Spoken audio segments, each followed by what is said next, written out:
시청자 여러분 안녕하십니까? 복지TV 뉴스입니다. 올해 최저임금은 5,580원입니다. 내년 최저임금은 오는 29일까지 논의해 절충안을 마련해야 하는데요. 의견차가 뚜렷해 시한을 지키기 어려울 것이란 전망이 나오고 있습니다. 첫 소식 이솔릭 기자입니다.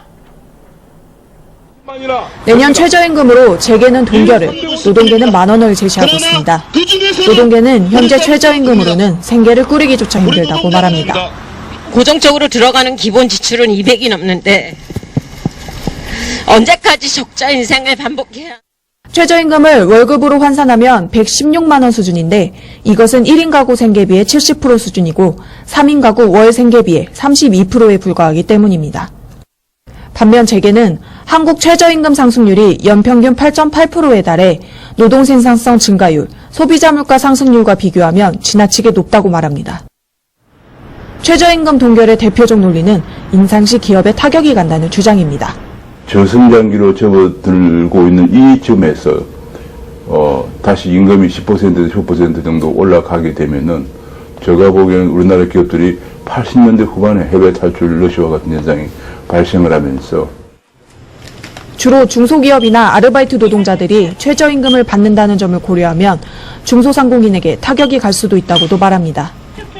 하지만 노동계는 최저임금을 인상해 가처분 소득을 늘리는 것이 오히려 경제를 살리는 길이란 입장입니다. 양측의 입장이 극명해 오는 29일까지 최저임금안 협상이 타결되는 것은 쉽지 않아 보입니다. 복지TV 뉴스 이솔림입니다. 장애인들이 자립생활을 할 수 있도록 하는 직업재활이라는 게 있죠. 이와 관련한 학술 토론에 걸렸습니다. 박광일 기자가 다녀왔습니다.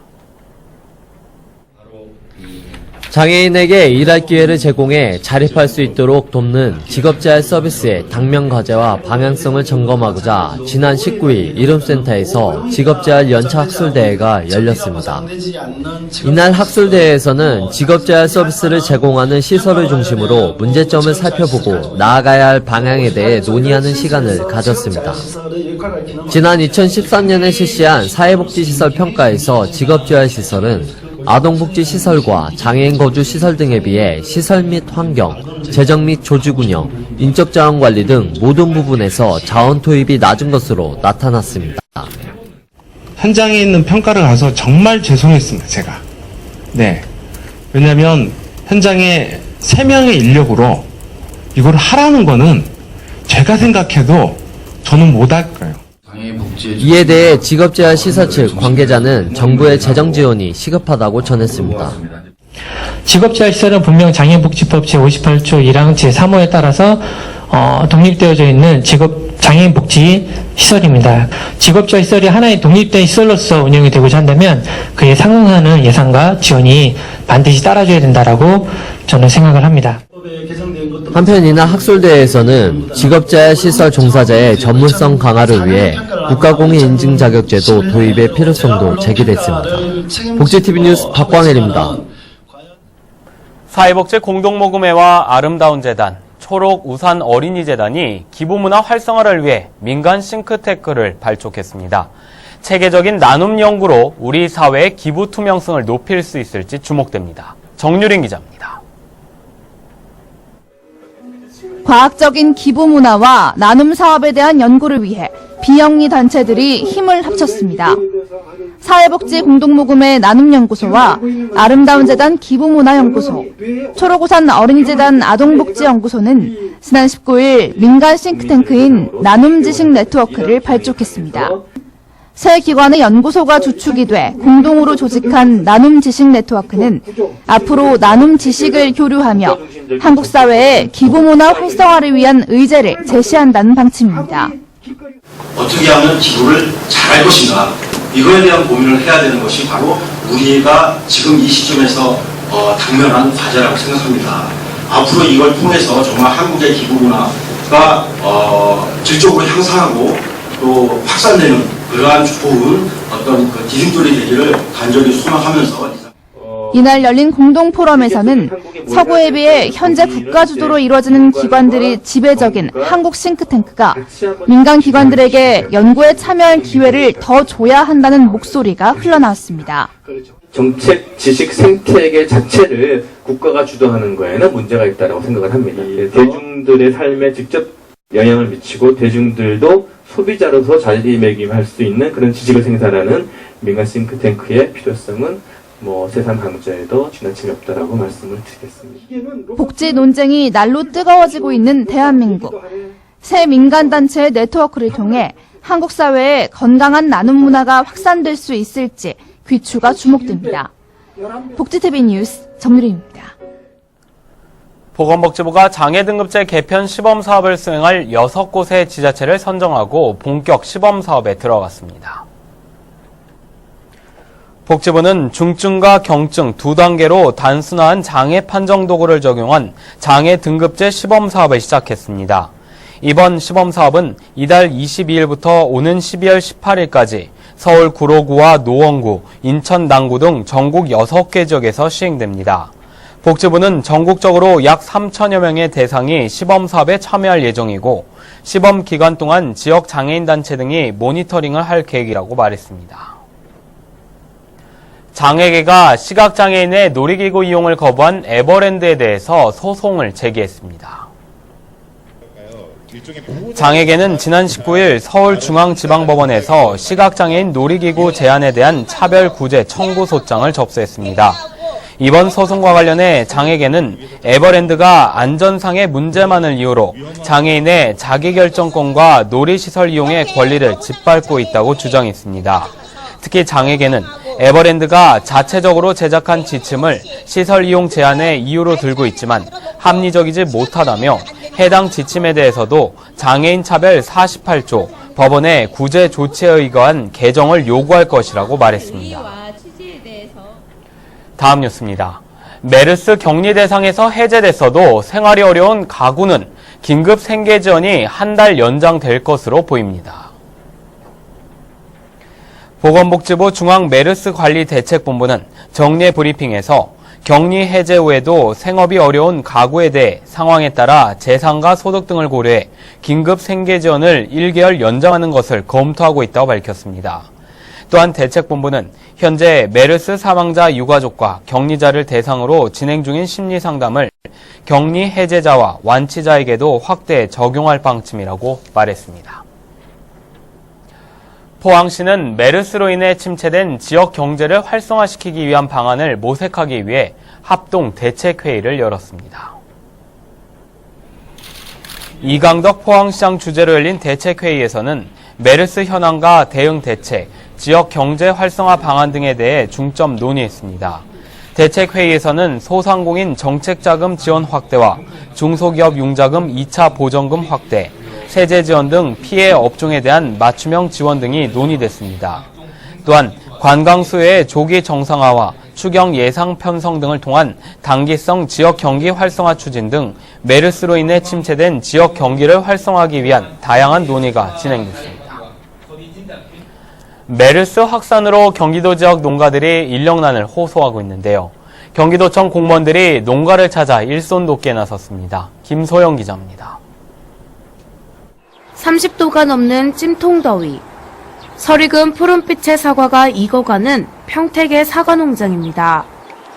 과일이 무르익기 전 겨순 가지치기 작업이 절실할 때지만 메르스 여파로 자원봉사자들의 발길이 끊겼습니다. 농가의 어려운 소식을 듣고 경기도 감사관실 소속 30여 명의 직원들이 팔을 걷고 나섰습니다. 지금 농사철인데 인력들이 많이 부족합니다. 그리고 기존에 지원해주기로 한 인력들도 메르스 때문에 오지를 못하고 있습니다. 그래서 저희 감사관실이 먼저 왔습니다. 이렇게 안전하고 국민들에게는 우리 도움의 손길이 필요하다. 이날 봉사활동은 사과나무 기둥 옆으로 난 격가지들을 일일이 잘라내는 작업. 메르스의 가뭄까지 더해져 시름에 잠긴 농가는 한숨 돌립니다. 메르스 영향 때문에 봉사가 끝났어요. 경기도청에서 이 봉사활동을 해주신다 그래가지고 저는 얼마나 고맙게 생각하는지 모르겠습니다. 경기도는 20일 평택 블루베리 농가에도 찾아가 일손 돕기에 나섭니다. 메르스 여파와 가뭄의 이중고로 힘겨운 농가에 큰 힘이 되고 있습니다. 복지TV 뉴스 김소연입니다.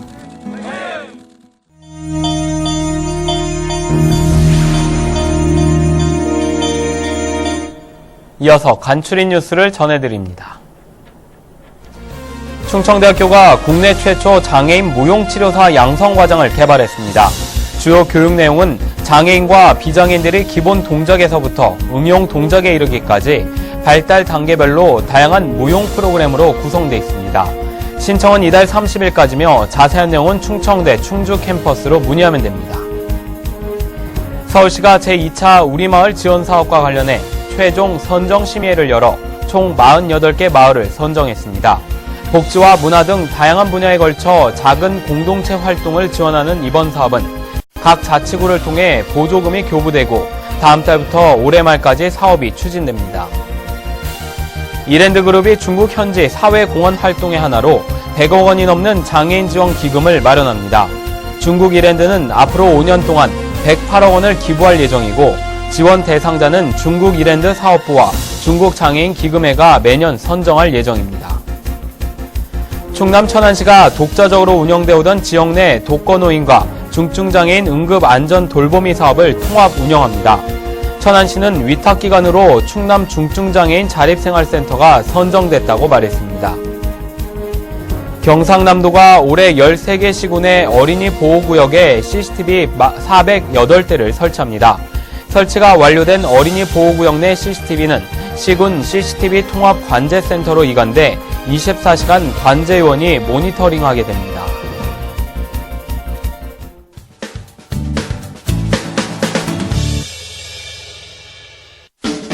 한 주간의 사회복지 행사를 한눈에 알려드리는 시간, 복지 게시판입니다.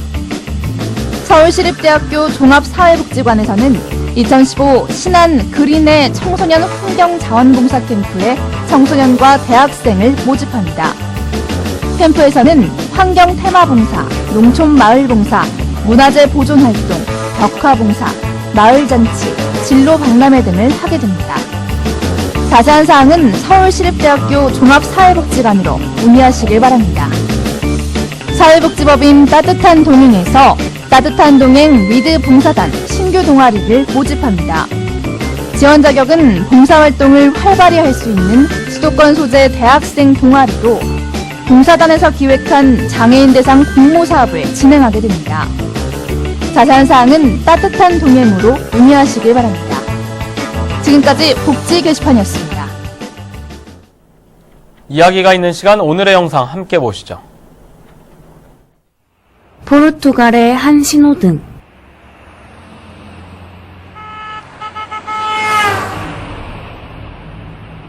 빨간 신호가 음악에 맞춰 춤을 추기 시작합니다.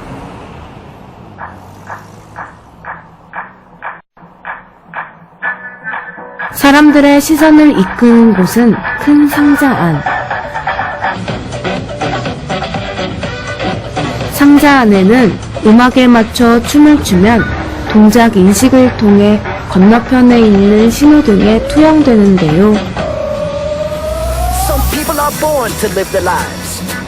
반짝이는 아이디어로 81%의 사람들이 신호를 전보다 더 잘 지켰다고 합니다. 교차로에서는 보행자와 차량 간의 사고가 자주 일어나죠. 신호만 잘 지켜도 교통사고를 예방할 수 있습니다. 신호등은 서로가 꼭 지켜야 하는 약속입니다. 행복한 미래를 여는 방송 복지TV 뉴스를 마칩니다. 시청해주신 여러분 고맙습니다.